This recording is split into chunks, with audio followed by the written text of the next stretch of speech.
Assalamu alaikum wa rahmatullahi wa barakatuh. So our topic for this video is ABO typing. In this video, in general, we will talk briefly about compatibility testing. We will talk about red blood cell antigens. We will talk about ABO system and how to do ABO typing and understand the result of the test. Also, we will have an example of discrepancies that we may encounter with when we do the ABO typing. So let's start. Change the color. So compatibility test can be divided into 4 different tests: ABO and RH typing.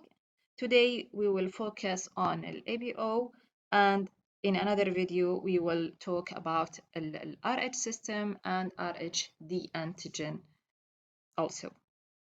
So also there are antibody screening. We have to do this test, or we must do this test for our patient, also our donors, to know if they have an unexpected antibody. So if this test is positive, we have to continue, and especially for our patient, and do the ABO identification to determine the specificity of the detected antibody. And finally, we must do a cross-match between patient serum and donor cells. So these, for compatibility test, we have to do it before transfusion. So let's move now and talk about blood antigens. The total number of red blood cell antigen nowadays is more than 350 antigens. So too much of antigen is present on the red blood cells. These antigens are assigned to either blood systems or collections, 700 series or 901 series. So antigens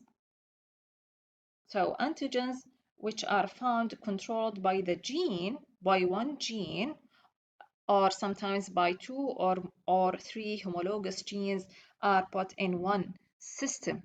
So this is the rule. If we want to put number of antigens together in one system, that means they are controlled by either, as we said, one gene or 2 or 3 homologous genes.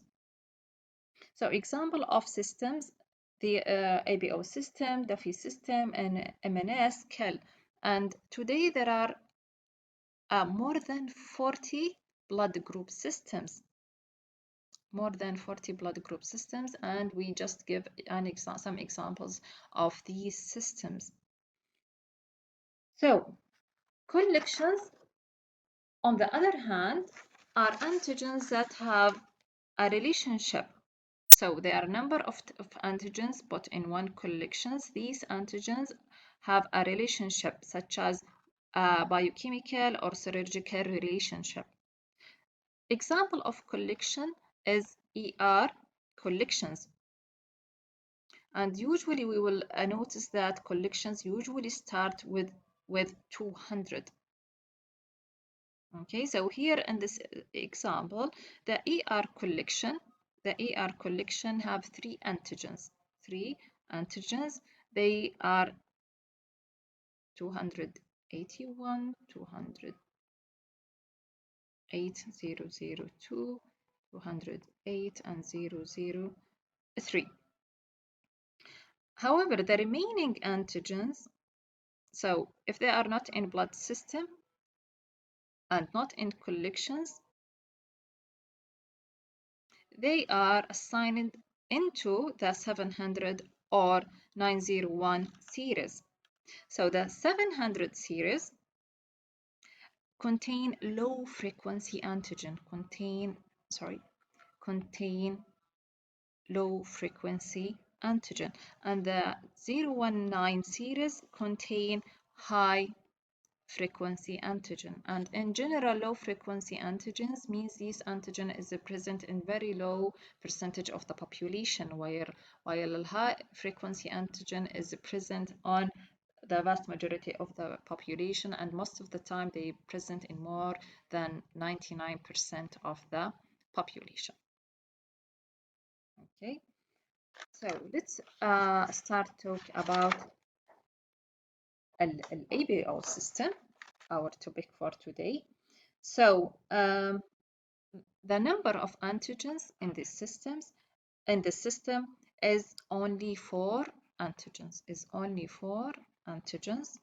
which are A antigen, B antigen, AB, and also we have A1. So these the 4 antigens present in the system.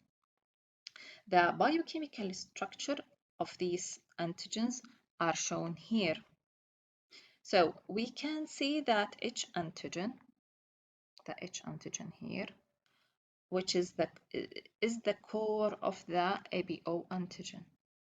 So we can see the H antigen is the core of the A antigen, and also it's the core of the B antigen. However, we can notice that the terminal sugar here is different, and here we don't have additional monosaccharide.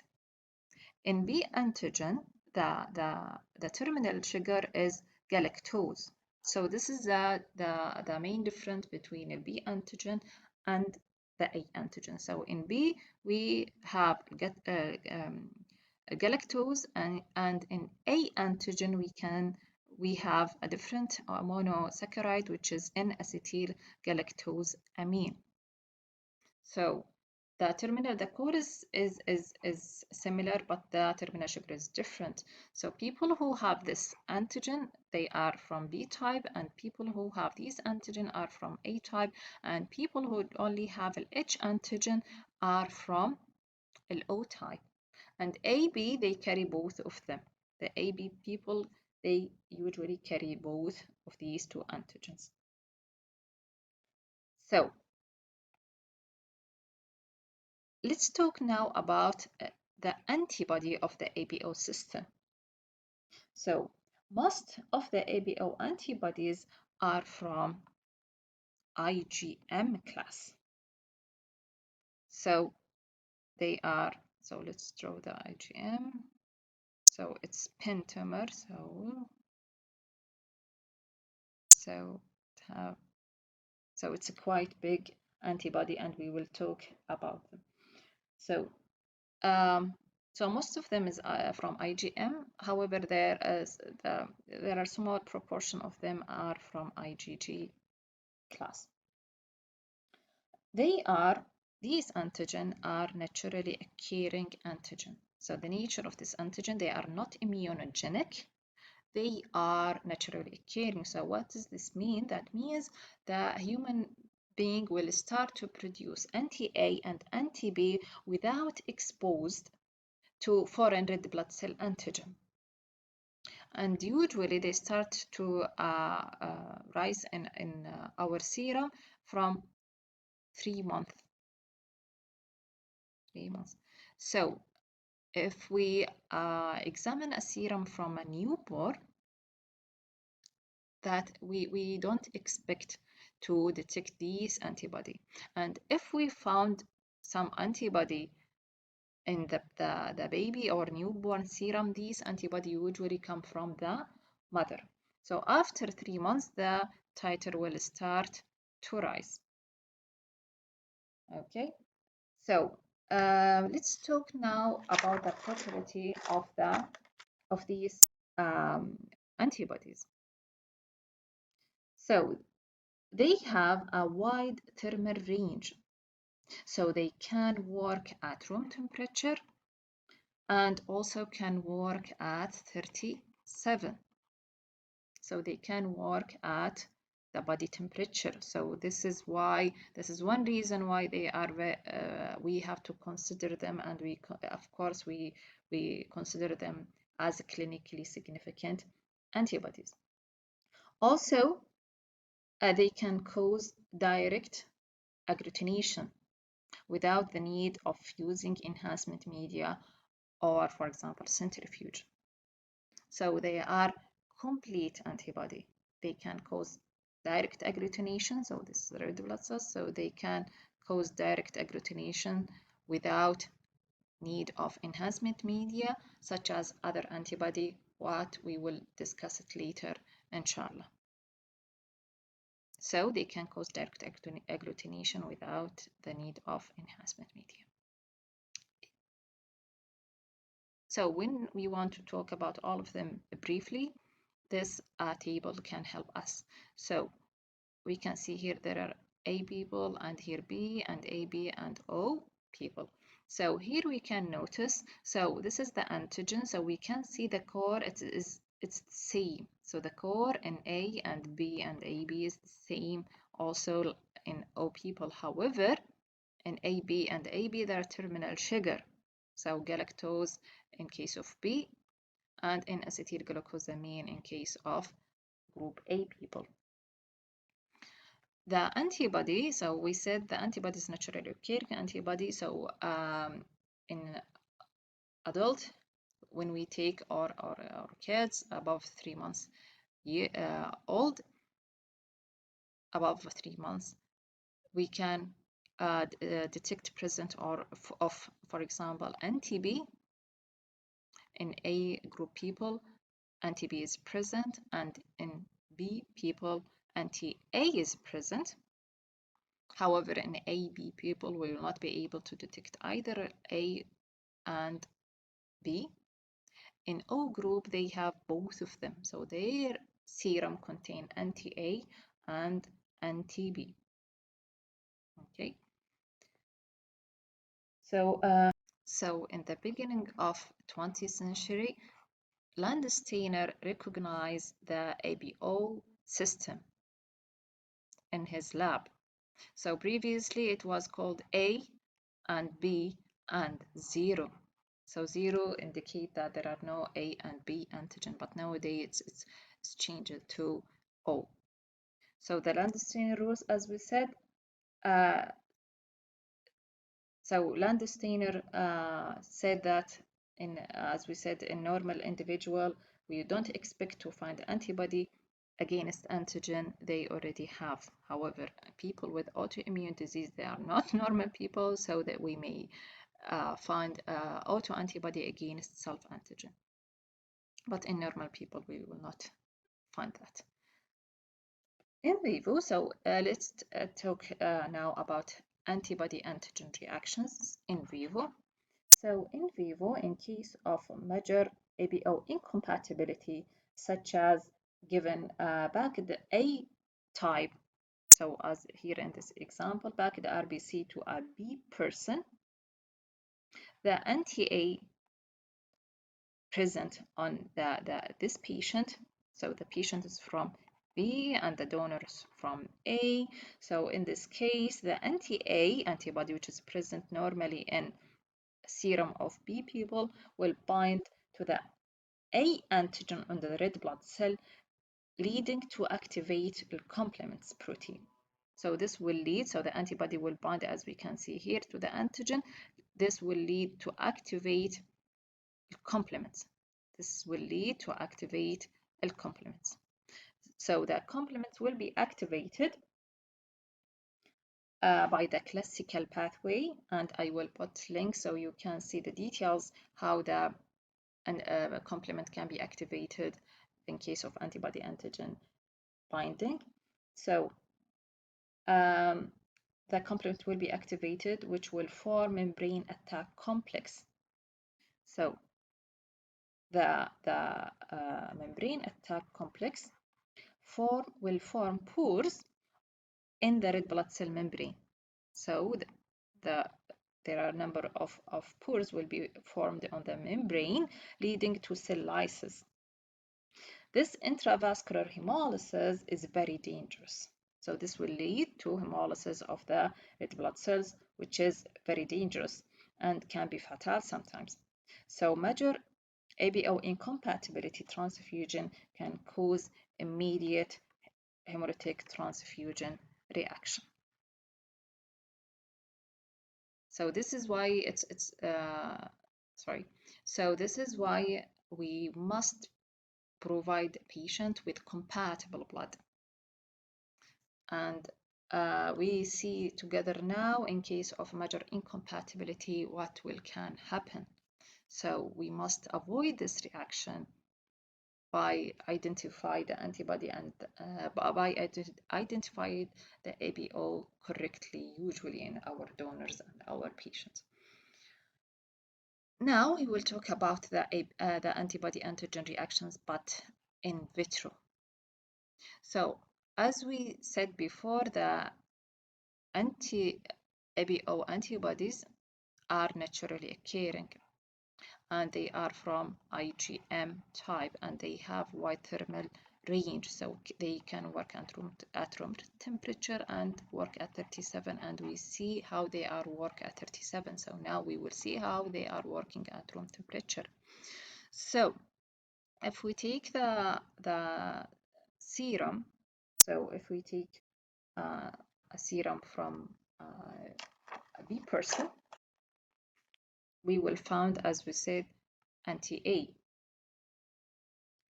So the anti-A will bind to the A cell and causing direct agglutination because it's pentamer, it's IgM, it's cold, it's complete, so it can cause direct agglutination. So it can link or form bridges between red blood cells, so we will be able to see clot or agglutination in the tube or slide if we use slide methods. So they work very strong at room temperature, as we said, and cause direct agglutination. Let's discuss now how to do ABO phenotyping. So we have to take a sample, of course, from the individual. Usually we take a whole blood. So after that, we will separate it into serum and blood, RBC. The RBC, we will use the RBC to do a forward test, and we will use the serum to do the reverse test. To do the forward test or the direct test, we will mix a patient RBC, as we said, with anti-sera. So it's commercially available anti-sera from IgM type. It's from cell line. Most of the time they are monoclonal antibodies. So usually we will test the cell against anti-A, also against the anti-B, and sometimes we can use anti-AB antibody or anti-serum. So in the reverse test, the reagent we will use is A cell to A1 cell usually, and B cell. And the sample, as we said, it will be the serum of the patient.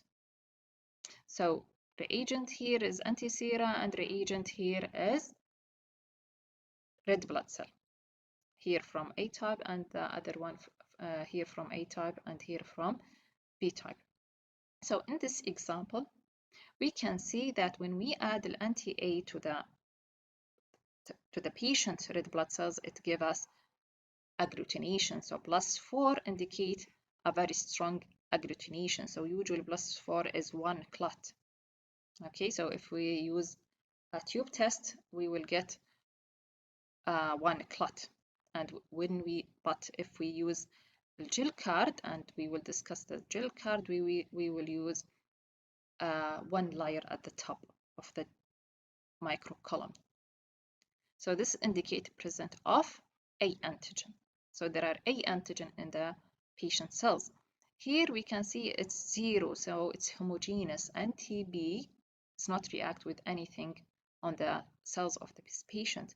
So this is indicate there are no B antigen on the cell. Anti-AB here again is give a strong reaction due to presence of A antigen. in the reversed test, we can see that when we add A cell to patient serum, it's negative. It's negative, so indicate this patient don't have A antigen. Sorry, the patient don't have anti-A, because if the anti-A present in his serum, that means it will agglutinate the A cell, but here it's negative. And here it's +4, this is indicate present of anti-B. So there are no anti-A, but there are present of anti-B. So if the A antigen only present, that means this patient is from A type. And the reverse confirm that, because in A usually they have anti-B. So the result here is consistency, present of A antigen and present of anti-B. So this person is from A type. So let's have an additional example. So we can see here the patient don't have A cell, A antigen, or B antigen, and of course when we react with anti-AB, there are no reactivity, and the patient have anti-A and anti-B. So who don't have A and B? They are O people. So O people don't have an A or a B, and they have anti-A and anti-B as we see before. So this person is from O type.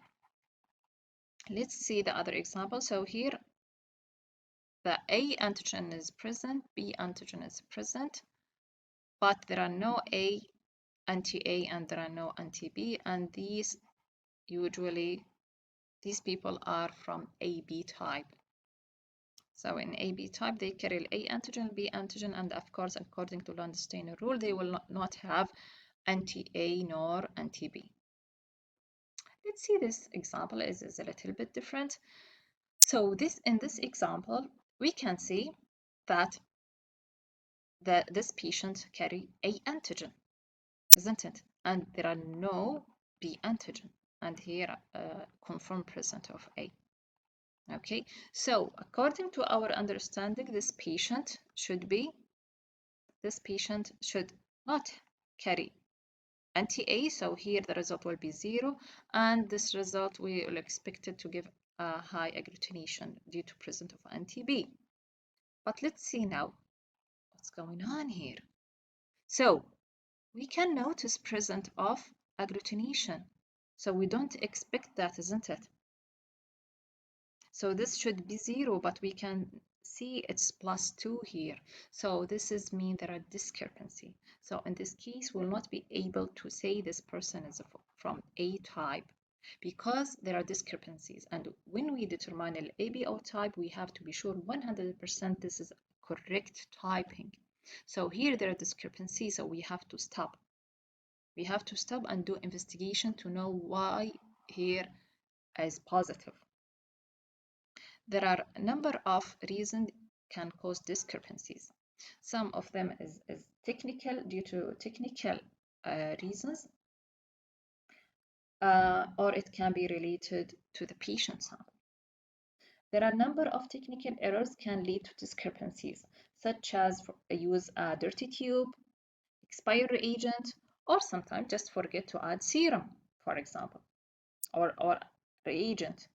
And it can be, so in this case, when we repeat the test and check everything, it will give us, we will expect the problem to be solved. However, sometimes it can be related to the patient. So if patient have a certain disease such as myeloma or autoimmune hemolytic anemia, this type of disease can cause discrepancies. So the history of the patient or the medical information about the patient can help us to know the reason of these discrepancies, and sometimes patients have subtype. So for example, the patient may be from A2 type. So A people carry A antigen, And so A1 people carry A antigen, also carry A1 antigen. However, A2 people only carry A antigens, so they don't have the A1. And part of these people may have anti-A1. So in this case, anti-A1 may agglutinate A1 cell, leading to discrepancies. And to solve this discrepancy, we can use lectin, anti-A1 lectin, so it will help us to solve these discrepancies and confirm that the patient is from A2, and this is why it's produced anti-A1, which is agglutinated A1 cell, like the previous example. So here in this example, this result may be due to presence of anti-A1. So this patient may be from A2 type. So this is why they have anti-A1. So sometimes it's quite hard to determine the discrepancy. So sometimes we confuse. We don't know if the discrepancies is in forward or in reverse. But in general, the most common discrepancies is happen in the reverse type. So, but in general, but also a point can help us, which is looking to the weaker reaction. So look to the weak reaction. So here in this case, the plus 4 is strong. However, plus 2 is the weaker reaction. So maybe the discrepancies is in this reaction. Okay, so how to know where is the discrepancy? So the most common is in reverse test, but however, we can look to the weaker reactivity and do investigation on reasons related to that test. So we in this video we cover ABO typing and talk about different type of compatibility testing. Just mention them, and as we said, we will discuss it later, inshallah. We talk about the ABO system and the criteria of antibody and the antigen of this system and the antibody-antigen reaction, which may happen in vitro or in vivo. And we also discussed some discrepancies that we may encounter with and reasons for these discrepancies. Thank you for watching, and don't forget to subscribe in this channel to know once we upload a new video.